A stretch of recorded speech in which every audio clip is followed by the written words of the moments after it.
Okay, what's a kleptomaniac? Do we have any kleptomaniacs in this room? Probably one or two.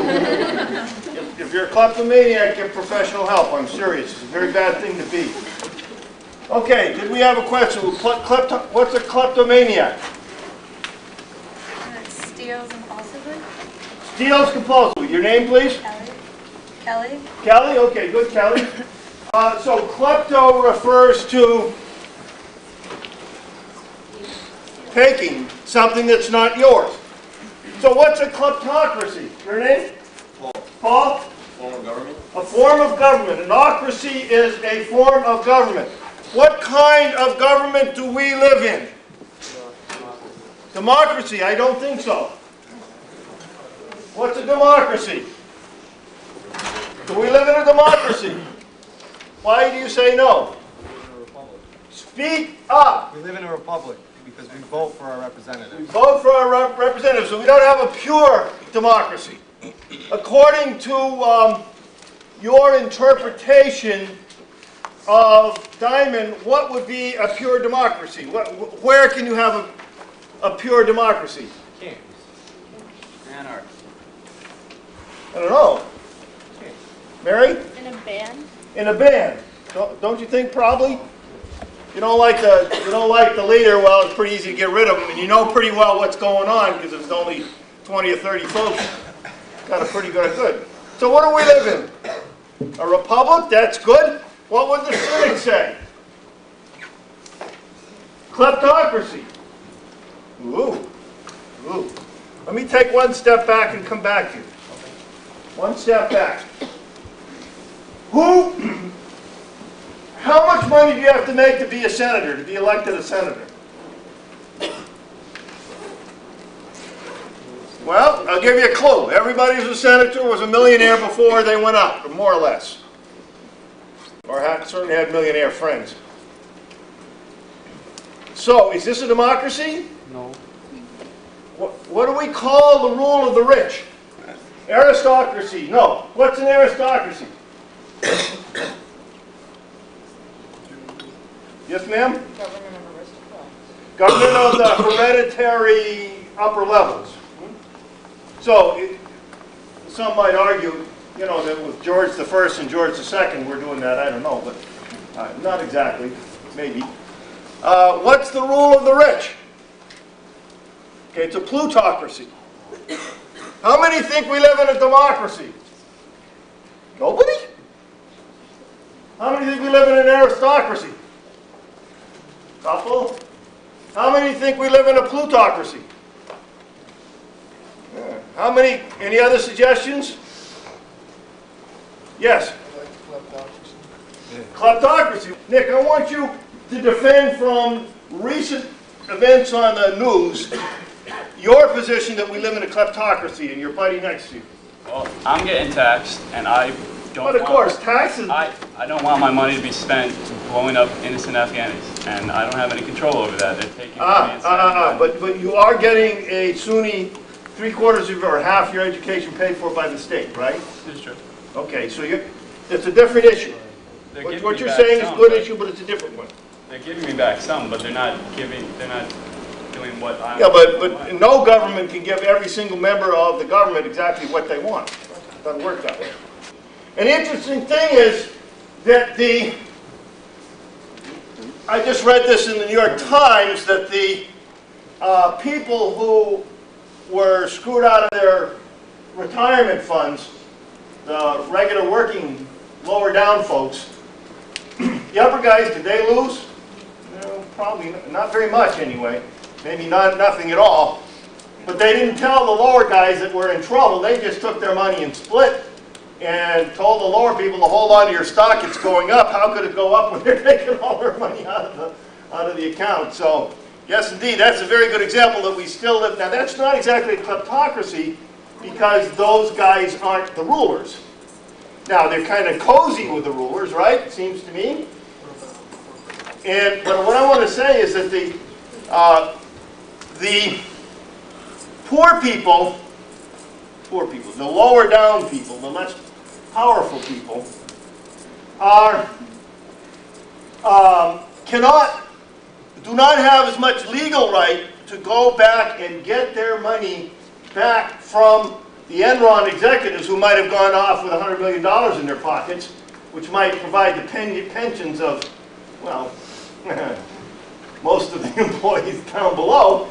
And they can't get their money back because of governmental regulation changes that were done during, remember the contract with America? Newt Gingrich, who remember, you're old enough to remember Newt Gingrich? Right? And they did this, some people say contract on America. There's a nice pun there, but contract with America. But they can't go back and get their money through normally appreciated, normally part of our culture legal means, because it was undone by, indeed, very close connections between the company-level kleptocrats, if you want to use that term, or the company-level executives, and the government. They got together and said, hey, we want to deregulate everything. What does deregulation mean? Everything should be run by private. They can do whatever they damn well want. Now, who steals from who in a kleptocracy? People with power. Now, who has power? Ooh, that's a tricky one, huh? Yeah. People with money in this country. Often people with money, not always. What happened when Columbus came to this country? He was financed by the King and Queen. Financed by the King and Queen of Spain. Spain was enormously rich then. We're going to talk about this later today. But what did he have? Technology. Weapons, men, horses. Guns, germs, steel, horses, few other things, right? That's what Columbus had. And so, how do you argue with a guy who's in armor with a sword and a javelin about issues of who gets what? If you're sitting there, you know, with a tomahawk. Well, there's a disunity of power, and there also was a real problem that these people initially thought the Spaniards who came, they might have been some kind of gods. They'd never seen anything like that, but they knew one thing for sure. They had a lot more power, per capita at least. Horses, good old. You know, I was at an encampment a while ago in Montana, and I'm just walking around, and a bunch of Indians, of Native Americans, of the local tribes are coming to this encampment. They reenact stuff of my brother-in-law is one of these guys who gets dressed up in buckskins and shoots black powder and stuff. So we went along. It was a good time. But a bunch of Indians came from a local Indian encampment, and they were playing the, I don't want to say game, but they were dressed up in their traditional costumes too, and they were on horses. And I want to tell you, it was awe-inspiring to me. Whoa. And they came along on their horses. Now, the Indians, of course, got horses from the Spaniards. Didn't have them originally. But anyway, a horse can be very impressive. A cannon, of course, is tremendously impressive. So, guns, germs, and steel. Do you think that people with power always steal from people without power? That's how they got the power in the first place. That's how the power they got in the first place? Can you get rich in the United States without ripping off somebody else? Very hard. Somebody says no, somebody says it's very hard. I don't know. Something to think about, though. I don't think there's any easy answer to that question. I think most people make their money in fair and legitimate ways, especially if we have laws to allow that to take place. Richie, I haven't asked you a question for a long time. Richie, according to Diamond, what sparked the evolution of more complex societies and the formation of states? Agriculture. That's a good answer, I think. Anybody want to add to what Richie said? Yes, ma'am. Population density. Population density. And food production. That's good. Gretchen, what'd you say? And food production. And food production, yeah, I think. And Richie, why agriculture? Richie, we're not going to let you get away with one word and lots of praise here. Now we've got to dig into it a little bit more. Because it let them stay in one spot. Louder, Richie. It let them stay in one spot for Yeah, extended you periods. can't build a more complex society if you're moving around all the time. Okay? That's one thing, yes. There's more food, so the population will grow. Well, there's more food, and more food allows the development of people who aren't farming. You gotta remember something, is that every society has to feed its people first. That's number one. Then you can talk about anything else. Now, I think that there's a bit of an inconsistency, in my understanding at least, maybe of yours, in agriculture, because we talk about agriculture as generating food surpluses, but we also know that people were healthier, were bigger, had better bones, longer bones, stronger bones, lived longer prior to agriculture. They seem to have better nutrition before agriculture than after. And that's a problem that I don't have satisfied in my mind. I don't know why. Maybe the quantity of food was greater post-agriculture, but the quality was better, more protein, etc., pre-agriculture. I don't know the answer to that. Okay? Now, kleptocracies were often associated with racism. Always it was very easy for any particular group of people, and I'm not singling out any group because many groups did this, would treat other groups of people as subhuman because they had different racial characteristics. So that was very easy. And of course it still continues today. And in fact, I mean, as we've talked about before, we know that as a species we're all virtually identical genetically. If you have a chieftain, we're going from a tribe to a chiefdom. A chiefdom is a chiefdom necessarily a kleptocracy, oh, lady in the blue? Not necessarily. I don't think so. No? Why not? Well, it doesn't be a kleptocracy. It doesn't. There's nothing that says that the leaders of it have to be stealing. The chief might be a good hunter or whatever, right? He might do his own share.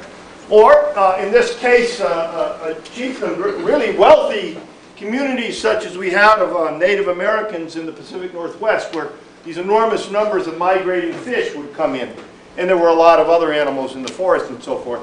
So they had all kinds of tremendous wealth. And maybe people like their chief. You know, that's possible too. If you like your chief, you may bring him food just because you like him or her. So that's possible too. These are just some comments from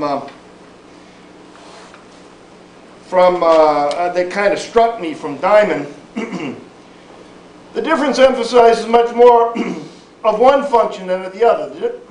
The differences between a kleptocrat and a wise statesman, between a robber baron and a public benefactor, is merely one of degree, a matter of just how large a percentage of the tribute extracted from production is retained by the elite, and how much the commoners like the public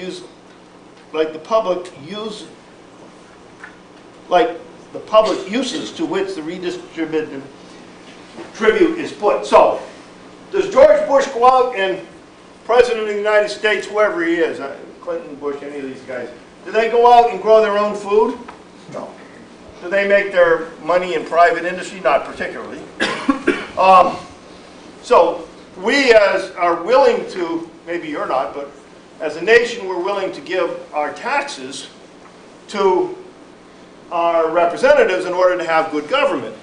And I'd like to say this, as somebody who's traveled around the whole world a lot, man, I am really happy to pay my taxes in the U.S. Simply to have clean water and clean air, relatively clean water and clean air. So much of the rest of the world is so filthy. And I am delighted that my taxes go to help pay for your education. I think that's wonderful. And there are many other uses, not all of them, that I'm happy to have my taxes to go to. So, you know, depends. So, in a certain sense, any government official is sort of a kleptocrat because, as you say, George Bush is not out there growing his food. George Washington did, but that's a different story. But we're happy to pay our leaders to a certain part of our taxes to go about the business of being good leaders, we hope. And so then, that's not a kleptocracy, that's sort of an agreed upon distribution of wealth. So how do the kleptocrats maintain their power? They use an ideology, or they... Ideologies, absolutely. Religion.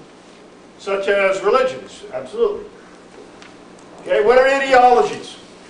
A system of beliefs, good Tom, okay. And there are religious ideologies and political ideologies and scientific ideologies and environmental ideologies and all kinds of ideologies. Yes? They use these to justify their ways. And they use them to justify their ways. That's one. Good. You got another one? William? Force. Force. Disarm the public. All right? And arm the elite. Ah, that's an old, very commonly done. So in France in 1400, you know, the elite had horses and armor and spears and swords, and the poor peasants had sticks. So guess who won those confrontations? Yes, sir. What's your name? Ryan. Ryan? Yeah. Okay. Try and make the population happy by redistributing a lot of what Make the masses happy. Bread and circuses. Super Bowls. Hey, what do you think about this idea? This is my idea. That professional football, etc., is our means of taking this aggressive impulse of our young men, and occasionally women, and channeling it into a means by which we're not clobbering each other or some national neighbor like Canada or Mexico or whomever all the time. That if you look at earlier civilizations, they spent most of their time, or much of their time, fighting, in training for fighting. Now we train for football. Sounds like a good deal to me. What do you think? It's one of Dr. Hall's unproven hypotheses about the world. Okay, so, you know, bread and circuses. You know when I say bread and circuses, what are bread and circuses? What does that mean? You know what that means? I suppose I use all kinds of terms you don't have a clue, because we're basically from completely different cultures. How many know what bread and circuses mean? Rome. That's what the Romans did to keep the people from revolting. Is they gave them bread from here's ancient Rome. Take a look at Rome, and this is the whole Roman Empire. Better diagram than I showed you before. Much of it, England and all of France and much of Germany, all of Spain, North Africa, Egypt, the Levant, Greece, and Asia Minor. All of this area is Roman Empire, and you know what it's all doing basically? It's all sending wheat to the Romans to make bread. So the Romans can pay their soldiers originally, and also circuses to, you know, the gladiators. You've seen that in the movies and stuff. They have people that they captured from different places hack at each other with swords or fight lions, or they even flooded the Colosseum. You know the Colosseum, that great big football stadium sort of thing in Rome? And they filled it up with water and had naval battles in there just to amuse the populace, like our movies today. So nothing's changed. So there's the Roman Empire. And there we have Matt's idea, Matt? Of constructing an ideology. I mean, I lived during a whole long period of ideological dominance of American policy. You know what that was? Cold War, anti-communism. You know, the Those godless communisms, by God, they're all our enemies. Now, of course, we got an alliance with Russia. It just goes back and forth. George Orwell's 1984 is alive and well. So, you know, the Russians were the evil empire, and now we got the axis of evil and all that stuff. So, is that ideology? You bet. Is it true? I don't know, maybe. Little truth in most things. And so here are some advantages for states: centralized decision maker, who can concentrate troops and resources. Second, the official religions and patriotic fervor of many states make their troops willing to fight suicidally. How many of you guys here are willing to fight, to die for your nation? A few of you? Hey, quite a few. Yeah, okay. Is that good or bad? If it's required, it's very good, I would say. If it's not required, well, I don't know. I come from the Vietnam time. You know, I lost a lot of my friends who were very patriotic to what probably perceived by most people now as a really stupid war. So, figuring out what's a good war. On the other hand, my father fought in World War II in Okinawa with very dangerous conditions, and I think that was a good thing. It was very important to stand up to Hitler, I think. Okay, so, you know, Britain's for king and country, Spain's por Dios y España. See how they all got God in there, etc. And I was looking for a picture to bring here to illustrate today's talk, and that was I couldn't find it, but it was where Columbus landing, and all the old pictures, and you see it on the cover of Who's Got Guns, Germs, and Steel? Pass it to me, please. And you look on the cover, and whatever's going on here, you see in the background is the priest holding up the cross to justify what the politicians are doing, or the militaries are doing. Is that what they're doing? Always is a priest in the background. Of course, they're saving souls. Excuse me if I have to kill you to save your soul, and rip off all your gold and make you a slave to save your soul, but that's what they're doing. Okay, so let's take a look at what some of these things were. This is the Roman Empire at its peak, 117 AD. And then Rome fell. Something amazing happened about 800 years after Rome. And it's not exactly the same kind of centralized empire, but it's a sort of ideological empire. And starting in Saudi Arabia, right about here, what is now, in this area down here, around Mecca, a person was born, Muhammad, and he seems to have had enormous impact. And it's interesting, now we have a lot of conflict between Muslims and Christians and sometimes Jews.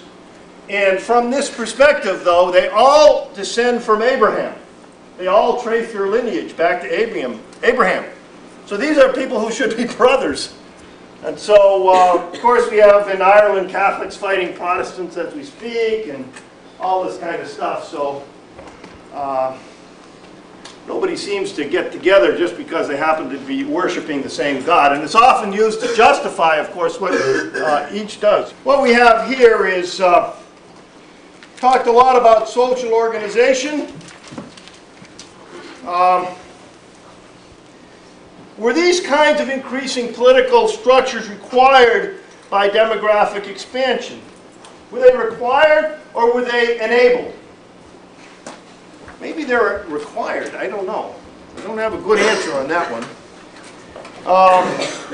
And these are all connected with development of ever-increasing military technology. The more I read history, the more I have a sense that the military technology was really, really important in giving some people, some groups of people, a lot of force and not others.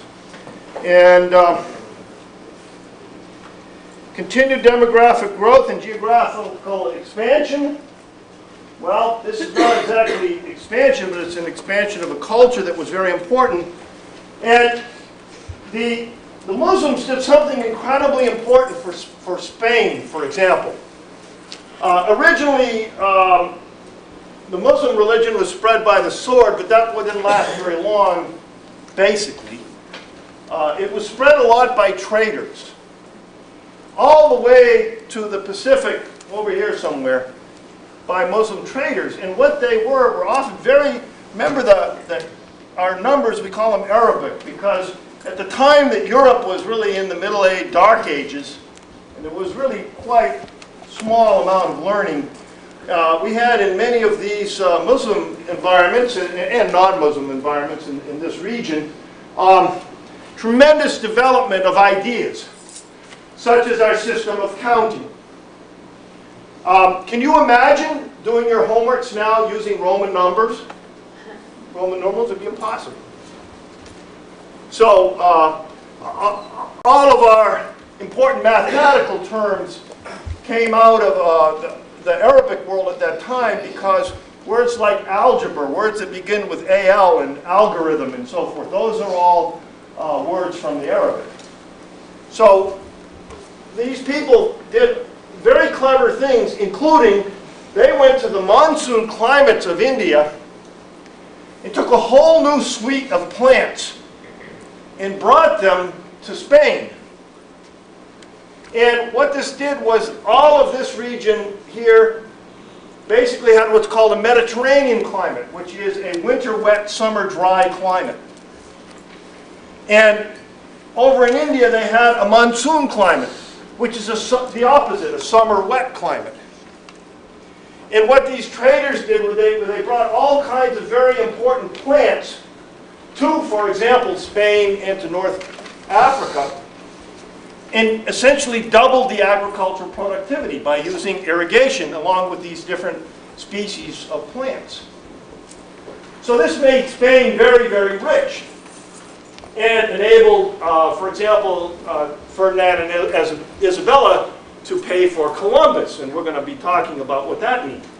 Now, what it also meant was that, and so that made France for a long time, but in 1492, you know what else Ferdinand and Isabella did? Didn't kick out the Jews? They kicked out not only the Jews, but the Moors as well, the Arabs, or the Muslim people, and the Jews. And these were the people, you have to remember that at this time, that the Europeans were basically just out of their caves, so to speak. These were very sophisticated technical people who had brought a lot of wealth to Spain, but because Ferdinand and Isabella were Christians and some of their advisors talked them into this, they kicked out basically all the people who had been bringing tremendous wealth and agricultural development to southern Spain.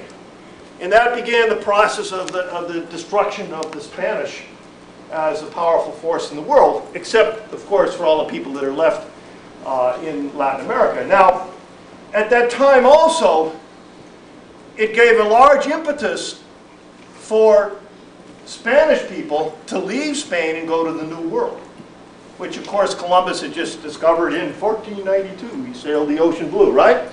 So let's take a look at some of the things that were happening then. The Europeans were learning a little bit more about the rest of the world through the Crusades. The Crusades were basically, what were they? Supposedly religious events. The first one annihilated all the Jews that were over in the Holy Land. Christ was a Jew, so they went over and killed the Jews. Well, they were saving the Holy Land for Christianity, right? So that was a little confusing. The second one, they killed all of the Muslims, and the third and fourth, you know, more of the same. But anyway, they went over there and basically eventually got kicked out. But what they did was that they learned that there was a whole other world of learning and ideas out there that they didn't have at that time in their feudal areas where they came from. And they learned a lot of other things. And one of the things was the evolution of ocean-going sailing ships. And that had allowed, for example, the Arabic cultures to spread down Africa and over to all the way to Asia. And that was pretty important. But the guys who really made a difference were the Portuguese. And the Portuguese, if you look at Portugal, it's right smack on the Atlantic Ocean. And the Atlantic Ocean is a whole different kettle of fish.